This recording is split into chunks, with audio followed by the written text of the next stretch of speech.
Assalamu alaikum wa rahmatullahi wa barakatuh. Hello everyone, welcome to lecture 22, Organic Chemistry 1. In today's lecture, we will continue the cover of Stereochemistry subject. To summarize the previous lecture, the only criterion for chirality is the non-superimposable nature of the object. So the object and its mirror image are non-superimposable, then it is chiral. A test for achirality is the presence of a mirror plane within the molecule. If a molecule has a plane within it that will cut it into two symmetric halves, then it is a chiral molecule. It is a chiral molecule. Therefore, lack of such plane or center of inversion to indicates a molecule is chiral molecule. As a rule, any tetrahedral atom that carries four different substituents is stereocenter or stereogenic atom. Compounds that contain single stereocenters are always chiral. Compounds that contain a single stereocenter are always chiral. Some compounds that contain two or more stereocenters,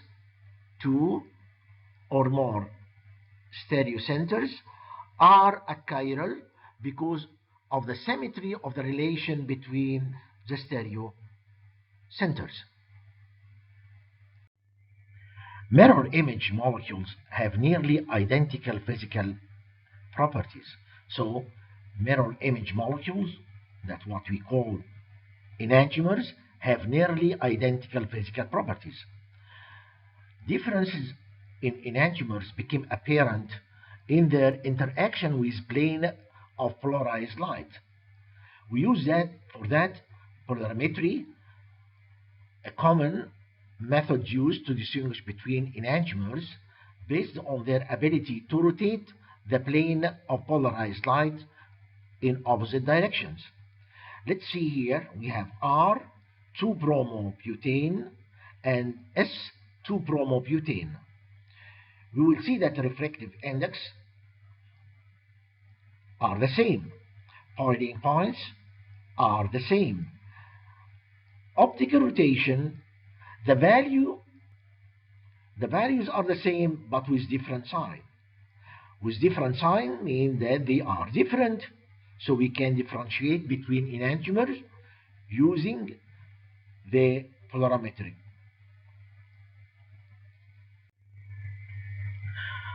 Optical activity: when a solution of chiral compound with a stereogenic atom is placed in polarimeter, the observed rotation alpha will depend on number of molecules, means concentration, that the light encounters as it travels through the solution, that here call about distance.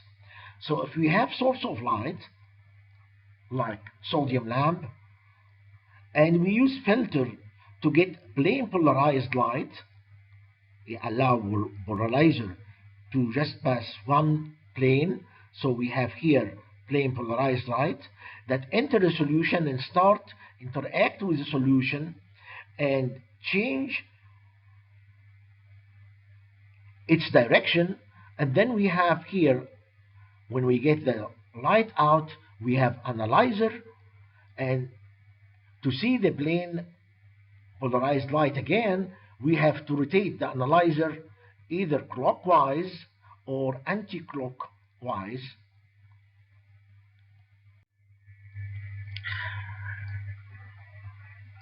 We can identify solutions or the compound by what we call it specific rotation, alpha between brackets T and lambda. Alpha is the observed rotation. C Concentration measured in gram per milliliter. C is the concentration measured gram per milliliter. And L is the distance or path length measured in decimeter. And remember that 1 decimeter is 10 centimeter. This specific rotation depends on temperature and the wavelength used for the plane polarized light. So alpha 20 D means stands for D line for sodium,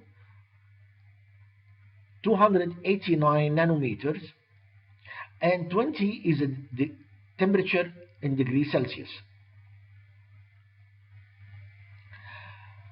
A compound exhibiting a positive rotation, positive, called dextrorotatory, and we give it symbol D. While the compound exhibiting a negative rotation, minus, is called levorotatory, L.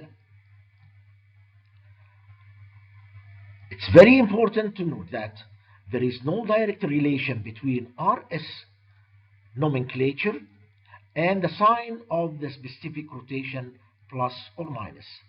There is no direct relation between RS system in nomenclature and the sign of specific rotation plus or negative.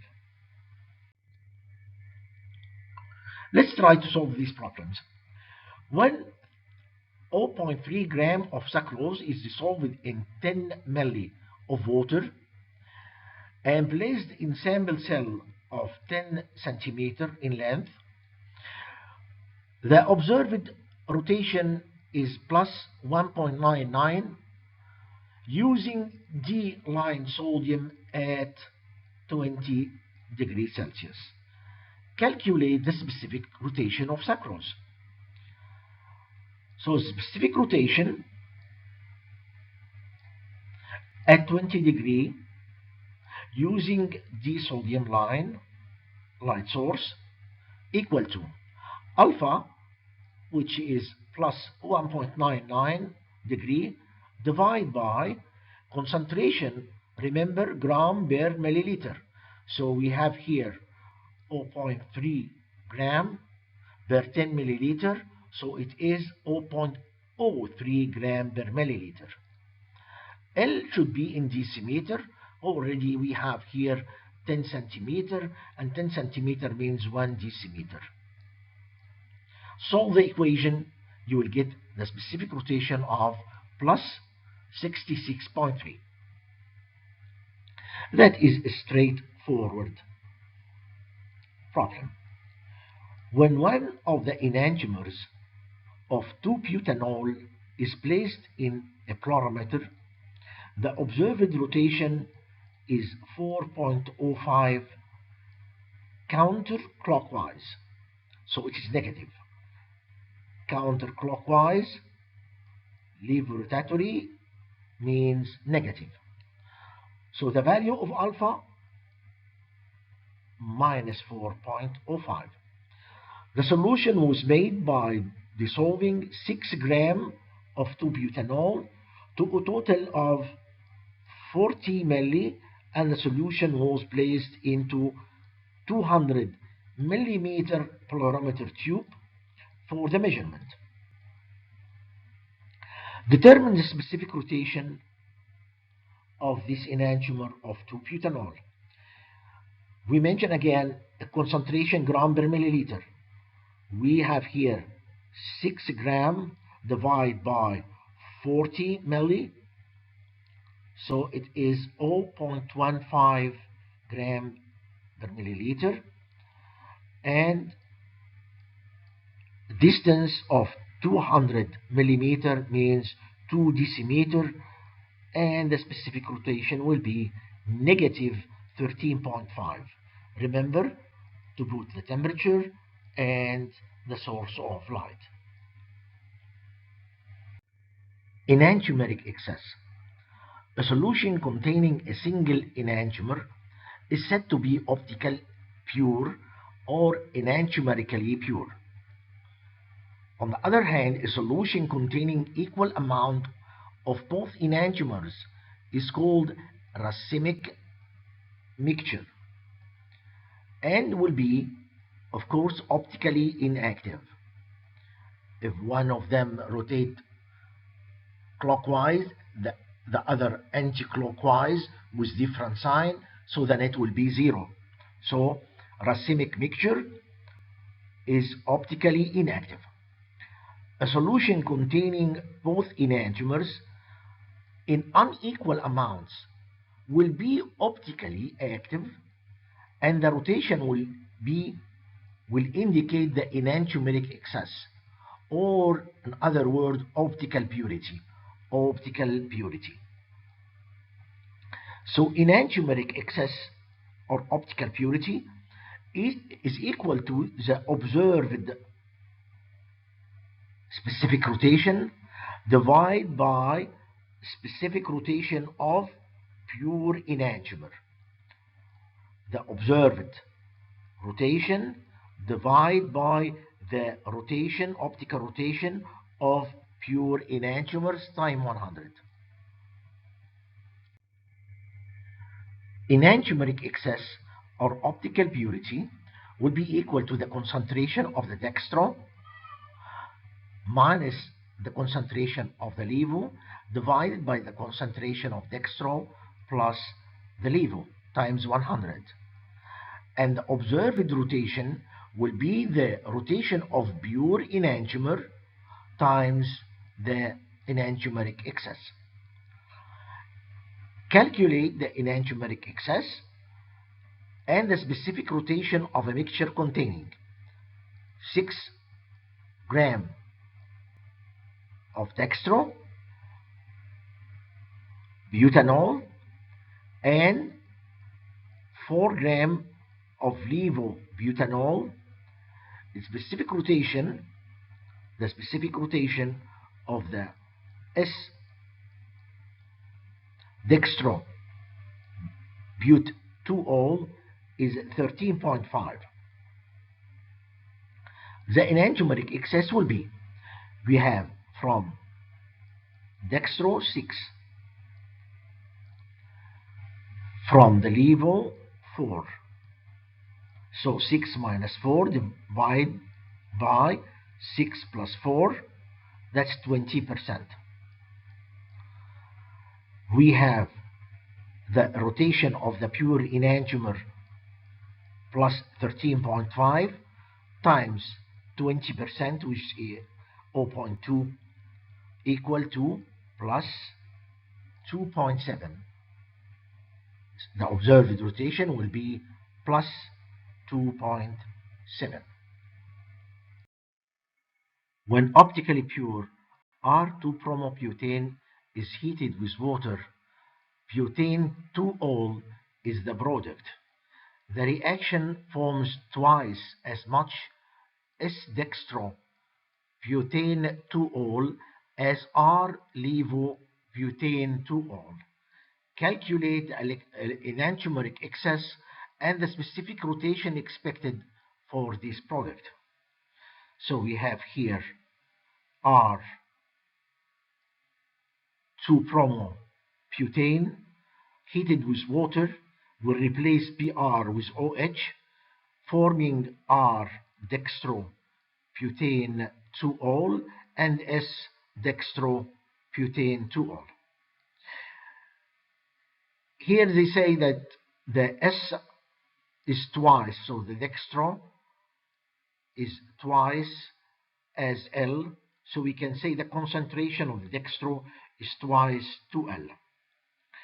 Applying the equation, enantiomeric excess or optical purity will be equal to D minus L divided by D plus L concentration times 100. So we can say, okay, 2L for D minus L divided by 2L plus L. That will give us L divided by 3L times 100, which is equal to 33.3%.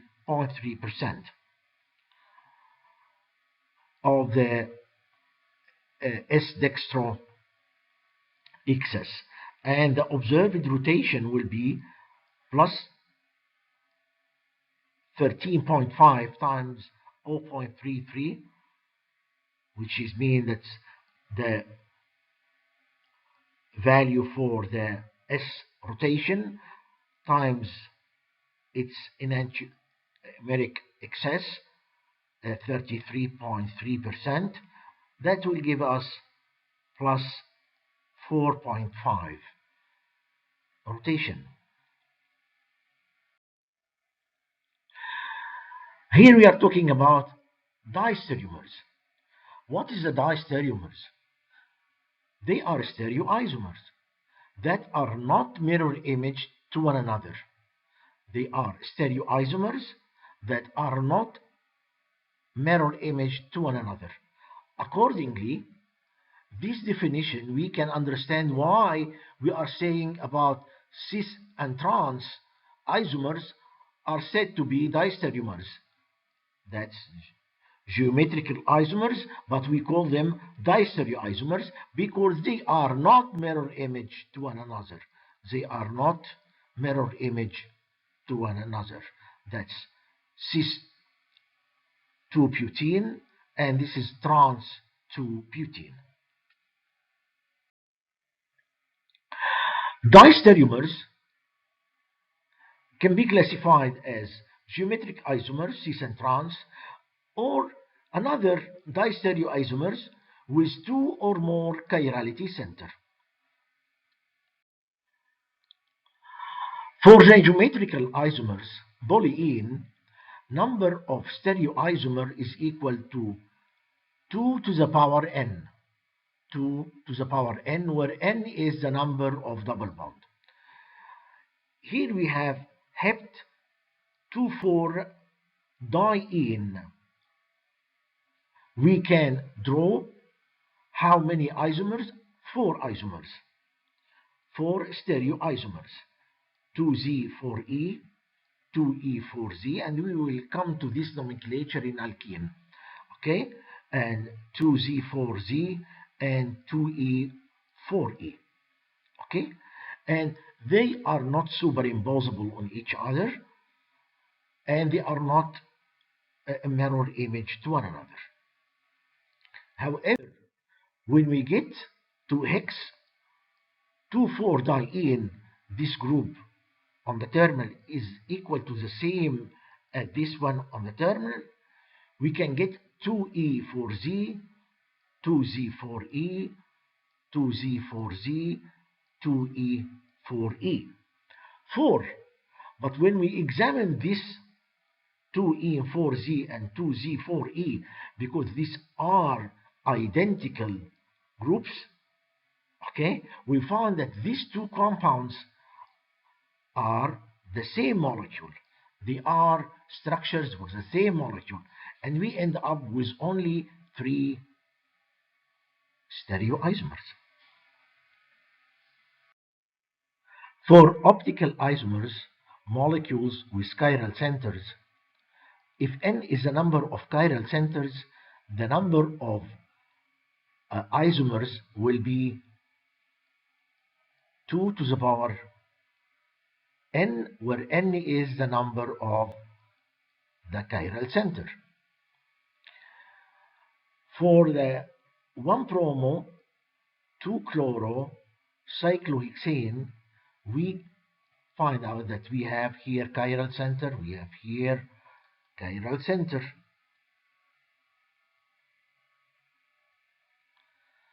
Okay, so we have 2 chiral center.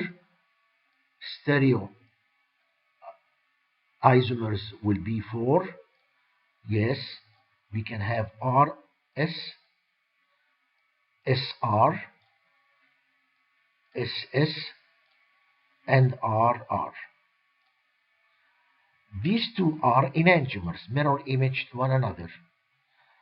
These are enantiomers, mirror image to one another. So and any one of these and any one of these will be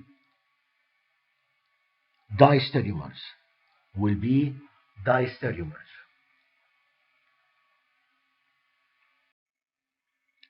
For pentoses with molecular formula C5H10O5, we can see clearly that we have 1, 2, 3 chiral centers. So 3 chiral centers, number of stereoisomers will be 2 to the power 3. That give 8. Yes, we have OH, OH, OH to the right hand side, mirror image OH on the left hand side, right, left, right, and then the mirror image. So these two are enantiomers, these two are enantiomers, then right, right, left, and the mirror image. So these are enantiomers, right, left, left, and the mirror image. That will be again two set pair of enantiomers. Makes the relation between any one of these with other ones in the box diastereoisomers. Any one of these will be diastereoisomers. Any one of these will be diastereoisomers. Any one of these will be stereoisomers. So how many stereoisomers do we have? Okay, or how many isomers do we have? 8 isomers, 4 pairs of enantiomers.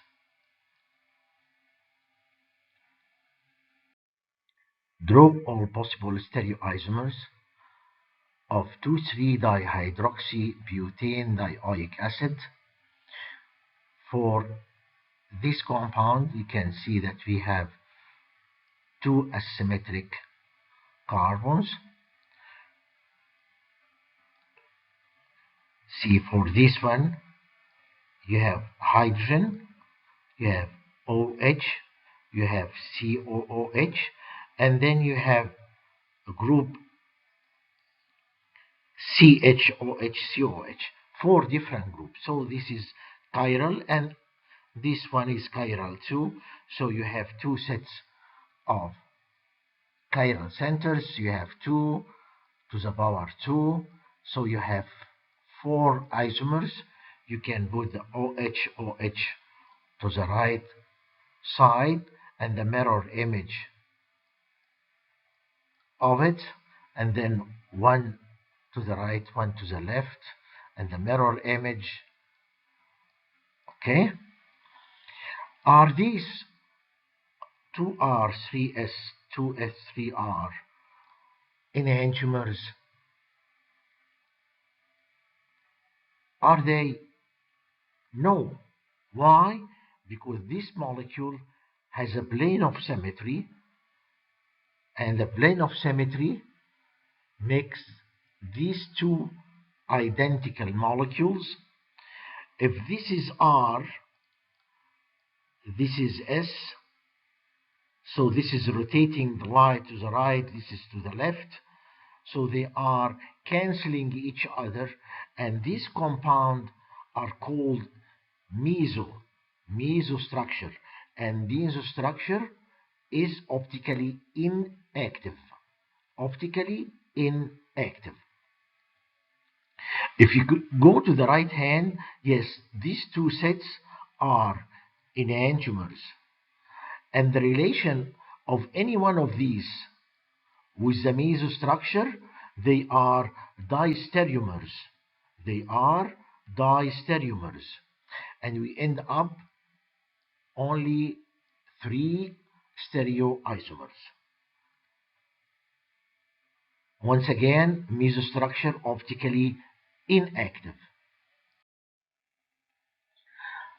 For the meso, this is a mirror image, and then I took them, try to put them over each other. They are identical.